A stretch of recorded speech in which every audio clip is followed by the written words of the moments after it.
तो hello student, स्वागत है आप सभी को हमारे यूट्यूब चैनल गाइडेंस क्लासेस जेक में। तो बच्चों, आज मैं आप सभी के लिए कक्षा एग्जामिनेशन 2026 का मॉडल पेपर लेकर आया हूं जो बायोलॉजी का होगा।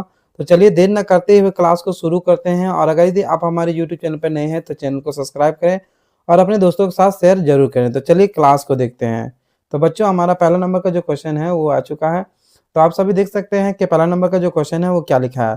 पहला नंबर का क्वेश्चन यानी 81 नंबर का जो क्वेश्चन है वो आप सभी देख सकते हैं क्या लिखा है। निम्न में से कौन आहार श्रृंखला निर्माण करते हैं। ठीक है, तो हमारे बीच जो है वो 4 ऑप्शन है। सबसे पहला नंबर का जो ऑप्शन है आहार श्रृंखला में, यहाँ पे घास, गेहूं तथा आम। ऑप्शन बी है घास, बकरी तथा मानव। ऑप्शन सी है बकरी, गाय तथा हाथी। और ऑप्शन डी है घास, मछली तथा बकरी। तो जैसा कि आप सभी जानते हैं, खाद्य श्रृंखला में उत्पादन में यहाँ पे क्या हो जाएगा, इसका जो है right answer option number B हो जाएगा। घास जो है, घास को कौन खाएगा, बकरी खाएगा। और बकरी को कौन खाता है, मानव खाता है। ठीक है, यानी शाकाहारी पहले होता है। पहले क्या होता है, शाकाहारी, उसके बाद सर्वाहारी, उसके बाद क्या होता है, मांसाहारी होता है। ये नियम हमारा जो है श्रृंखला उत्पादन, खाद्य श्रृंखला में ये आपका जो है मेन नियम होता है। तो इसका राइट आंसर जो हो जाएगा ऑप्शन नंबर बी जो है करेक्ट आंसर आ जाएगा। ठीक है, चलिए आगे देखते हैं क्वेश्चन नंबर 82। तो यहाँ पे देख सकते हैं लिखा है CFC। CFC का पूर्ण रूप क्या है, CFC का। तो इस क्वेश्चन का राइट आंसर हो जाएगा आपका ऑप्शन नंबर बी, क्लोरोफ्लोरोकार्बन। क्या हो जाएगा, क्लोरोफ्लोरोकार्बन जो ये हो जाएगा। बच्चों, CFC गैस जो होता है फ्रिज से और AC में जो है, फ्रिज एवं AC जो है, AC में इसका जो है उपयोग की जाती है। और ये जो है ओजोन परत को क्या करता है, नुकसान पहुंचाती है। ठीक है, तो CFC का फुल फॉर्म क्या हो जाएगा, क्लोरोफ्लोरोकार्बन। तो आपका option number B correct answer हो जाएगा। चलिए आगे देखते हैं। हाँ, तो 83 नंबर का क्वेश्चन है। एक बच्चा जो अपने पिता से डैश क्रोमोसोम प्राप्त करता है तो वह लड़की होती है। ठीक है, वो क्या होती है, लड़की होती है। तो इसमें आपका कौन सा क्रोमोसोम हो सकता है, XYZ। तो इसका जो है करेक्ट आंसर क्या हो जाएगा, ऑप्शन नंबर ए जो है X।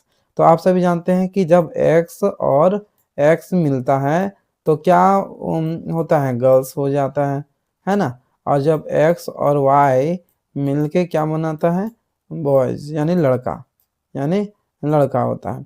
यानी पिता से X क्रोमोसोम मिलने से क्या मिलने पर क्या होता है, लड़की होती है। क्या होती है, लड़की होती है। तो इसका राइट आंसर आपका ए नंबर का हो जाएगा। चलिए आगे देखते हैं। तो हमारा नेक्स्ट क्वेश्चन देख सकते हैं आ गया है। यहाँ पे लिखा है मेंडल संबंधित है, मेंडल जो है संबंधित है। ऑप्शन नंबर ए, अनुवांशिक के नियम से, बाएं हाथ के नियम से, परिस्थितिकी तंत्र से या विषम पोषी पोषण से। ठीक है, तो बच्चों इस क्वेश्चन का जो राइट आंसर आपका हो जाएगा मेंडल संबंधित है ना, यानी अनुवांशिकता के नियम से। ठीक है, इसका तो करेक्ट आंसर हो जाएगा आपका ऑप्शन नंबर ए। ठीक है, चलिए आगे देखते हैं। तो 85 नंबर का क्वेश्चन आ चुका है। आपके शरीर में अपेंडिक्स कहाँ स्थित है ना।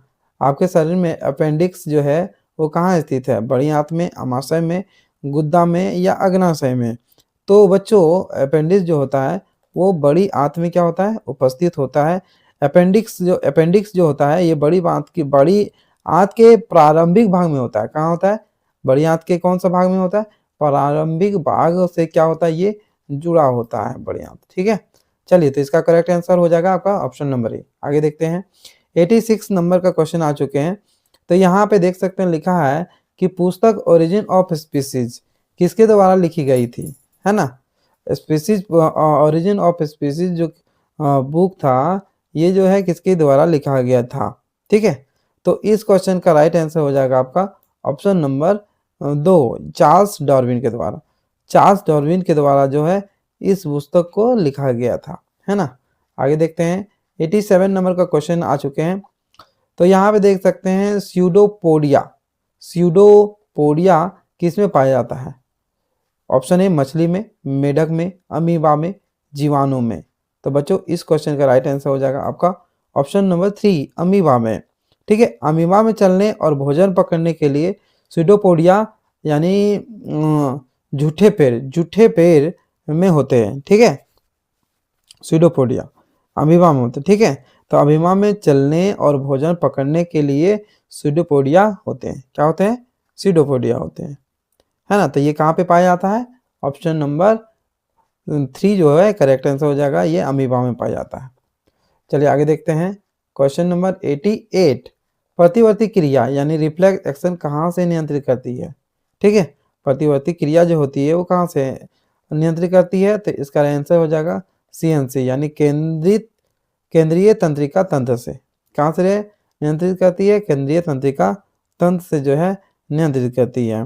ठीक है, रिफ्लेक्स एक्शन मुख्यतः जो होता है स्पाइनल कोड यानी रीढ़ की हड्डी द्वारा क्या किया जाता है? नियंत्रित किया जाता है ना। तो बच्चों इस क्वेश्चन का राइट आंसर हो जाएगा CNC, केंद्रीय तंत्रिका तंत्र। ठीक है, जिसको बोलते हैं तंत्रिका तंत्र बोल सकते हैं या फिर रिफ्लेक्स एक्शन बोल सकते हैं। ठीक है, चलिए सॉरी, तंत्रिका तंत्र को हम लोग रीढ़ की हड्डी भी कहते हैं। 89 नंबर का जो क्वेश्चन है, मुकुलन है ना या बडिंग किसमें होता है? मुकुलन। ठीक है, तो बच्चों ये जो इसका जो राइट आंसर हो जाएगा आपका ऑप्शन नंबर 3 जो है सही आंसर हो जाएगा, हाइड्रा। ठीक है, तो मुकुलन यानी बडिंग जो है किसमें होता है? तो हाइड्रा में होता है। चलिए आगे देखते हैं। 90 नंबर का क्वेश्चन आ चुके हैं। पछमाभी पेशियों है ना किसमें पाई जाती है? हृदय में, जांग में, आंख में या फिर ऑप्शन नंबर डी कान में। तो पछमाभी पेशियां जो होती है वो आंख में पाई जाती है। आगे देखते हैं। यहाँ पे लिखा है प्रेस बायोपिया। क्या लिखा है? प्रेस बायोपिया, जिसको हम लोग बोलते हैं जरा दृष्टि दोष। क्या बोलते हैं? एक बीमारी है जो डैश में होती है। कहाँ होती है? अमाशय में, मस्तिष्क में, गला में या फिर ऑप्शन नंबर डी आंख में। तो बच्चों ये जो होता है जरा दृष्टि दोष जो होता है ये एक बीमारी है और ये कहाँ पे होता है? आंख में होता है ना। तो ये तो आप सभी को पता ही होगा।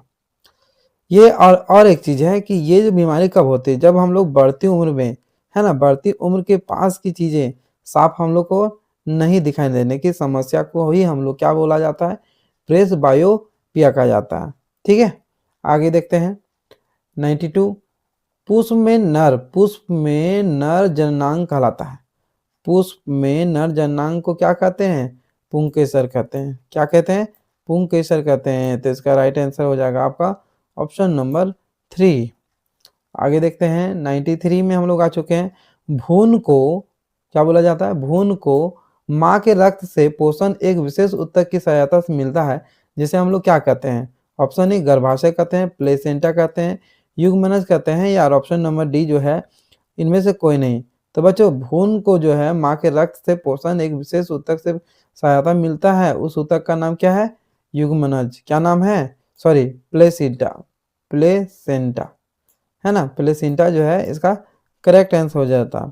प्लेसेंटा माँ और भ्रूण के बीच में है ना पोषण और ऑक्सीजन दोनों को क्या कहता है? आदान प्रदान करता है ना। चलिए आगे देखते हैं। 94, तो बच्चों 94 आ चुके हैं। पाचन के बाद प्रोटीन परिवर्तित होता है। पाचन के बाद जो है वो प्रोटीन क्या हो जाता है? परिवर्तित होता है। तो ये कहाँ पे परिवर्तित होता है? किस में बदलता है?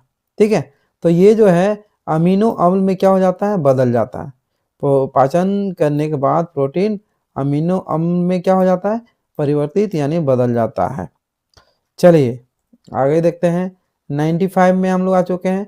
प्रकाश संश्लेषण का मुख्य स्थल कहाँ है? स्थल है पत्ती में, तना में, क्लोरोप्लास्ट में या द्वार कोशिका में। ठीक है, तो बच्चों ये जो क्वेश्चन है इसका राइट आंसर हो जाएगा क्लोरोप्लास्ट में। प्रकाश संश्लेषण का मुख्य स्थल कहाँ है? क्लोरोप्लास्ट। ठीक है, आगे देखते हैं। 96, बांस एक प्रकार का है। क्या है? पेड़ है, झाड़ी है कि क्या है? तो आप सभी का जो है इसका राइट आंसर आप सभी को कमेंट बॉक्स पर बताना है। ठीक है, क्योंकि ये बहुत सिंपल क्वेश्चन है, इसके ये जो क्वेश्चन आप सभी के लिए होमवर्क दे देते हैं। आगे देखते हैं। 97, यहाँ पे 97 नंबर का क्वेश्चन है। रिकेटस बीमारी का कारण है। रिकेटस बीमारी का कारण है, तो ये किसकी कमी से होता है? विटामिन ए की कमी से होता है कि विटामिन डी की कमी से होता है, सी या फिर प्रोटीन के निम्न अंतर्ग्रहण के कारण से होता है। तो बच्चों रिकेटस बीमारी जो होता है वो विटामिन डी की कमी से हो जाता है। ठीक है, तो विटामिन डी की कमी से कौन सा बीमारी होता है? रिकेटस। 98 नंबर का क्वेश्चन आ चुके हैं। यहाँ लिखा है पेचिस तथा इन्फ्लुएंजा होने का कारण क्या है? जीवाणु, विषाणु, जीवाणु तथा विषाणु, विषाणु तथा जीवाणु। ठीक है? तो देखिए इसका मुख्य कारण क्या होता है? बैक्टीरिया। क्या होता है? बैक्टीरिया। बैक्टीरिया यानी विषाणु और जीवाणु मतलब वायरस। ठीक है? तो इस क्वेश्चन का राइट आंसर जो होगा आपका ऑप्शन नंबर सी 3 जो है करेक्ट आंसर। जीवाणु तथा विषाणु से पेचिस और इन्फ्लुएंजा होने की संभावना होता है, यानी इसका मुख्य कारण है। ठीक है? आगे देखते हैं 90 सॉरी। तो बच्चों ये था आप सभी का पार्ट 1 का वीडियो। आप सभी को कैसा लगा हमें कमेंट बॉक्स पर ज़रूर बताइएगा। ठीक है? चलिए इसी तरह का वीडियो हम जो है आप सभी के बीच में लाते रहेंगे। अगर यदि अच्छा लगा होगा तो हमारे यूट्यूब चैनल को सब्सक्राइब करें और अपने दोस्तों के साथ शेयर करें। चलिए अगले वीडियो में मिलते हैं। Thank you, love you all, take care, bye bye.